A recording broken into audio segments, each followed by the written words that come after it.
Byung-Chul Han o Byung-Chul Han, Seúl, 1959, es un filósofo y ensayista surcoreano, experto en estudios culturales y profesor de la Universidad de las Artes de Berlín. Escribe en idioma alemán y está considerado como uno de los filósofos más destacados del pensamiento contemporáneo, por su crítica al capitalismo, la sociedad del trabajo y la tecnología y la hipertransparencia. Uno de sus pensamientos fue la sociedad del cansancio. Es un concepto acuñado por Chul Han, uno de los filósofos más influyentes de la actualidad. Según él, el exceso de positividad nos está conduciendo a una sociedad llena de individuos agotados, frustrados y deprimidos. También afirma que han superado las relaciones, el poder, tal como Foucault lo entendía en tono del debes o no debes, en el contexto de una sociedad disciplinaria.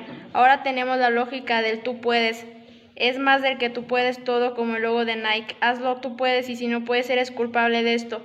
Conduce a la esclavitud de nuestros propios proyectos y metas. Según nos han regimos en esclavos a nosotros mismos.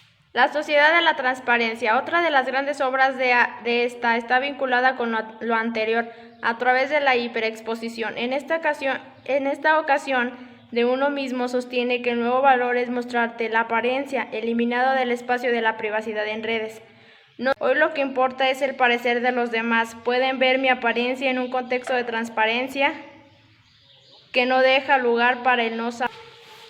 La expulsión de lo distinto. Uno mismo es lo que existe, lo positivo, y el resto lo rechaza, porque andamos envueltos en un narcisismo que vive del individualismo malentendido y también mal practicado. Cuando el otro interrumpe en esta esfera de positividad, cuyo centro soy yo, y me molesta y niego como muchos, estoy dispuesto a compartir mi positividad con una comunidad donde todos seamos iguales. Zygmunt Bauman fue un filósofo, sociólogo y ensayista polaco-británico de origen judío. Su obra, que comenzó en la década de 1950, se ocupa, entre otras cosas, de cuestiones como las clases sociales, el socialismo, el holocausto, la modernidad y la posmodernidad. Desarrolló el concepto de la modernidad líquida y acuñó el término correspondiente, junto con el también sociólogo Alan Turing. A continuación les hablaré sobre el pensamiento que tenía Bauman. Se interesó por los cambios sociales y las consecuencias de los eslabones de la sociedad. Se ocupó de varios asuntos como la modernidad y la globalización. Con el paso del tiempo, Bauman se volvió crítico y comenzó a desarrollar sus propias ideas. 10 frases que resumen el pensamiento de Bauman. 1. El consumismo es una economía del engaño y la cual no deja cautivar la razón. 2. Poco a poco se ha perdido la capacidad de saber esperar y comprender a alguien. 3. Es peligroso creer que uno puede dominar el mundo entero teniendo internet cuando no se tiene la cultura suficiente para saber realmente utilizarlo. 4. La tendencia a olvidar para desventura nuestra marca aparentemente indelebles de la cultura moderna líquida. 5. Nos hallamos en una situación en la que, de modo constante, siempre hacemos ver que nos importa más lo material que otras cosas. 6.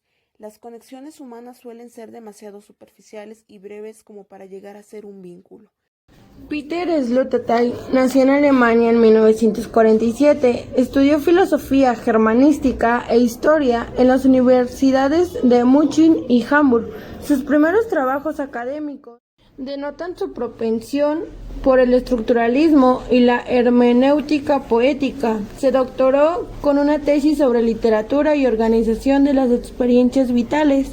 Peter Sloterdijk considera que el mundo actual es capaz de desactivar todos los mecanismos de críticas y transformarlos en una mercancía, en algo que a fuerza de ser comprado y vendido pierde toda su fuerza. En su libro Crítica de la razón cínica analiza el caso de esta actitud.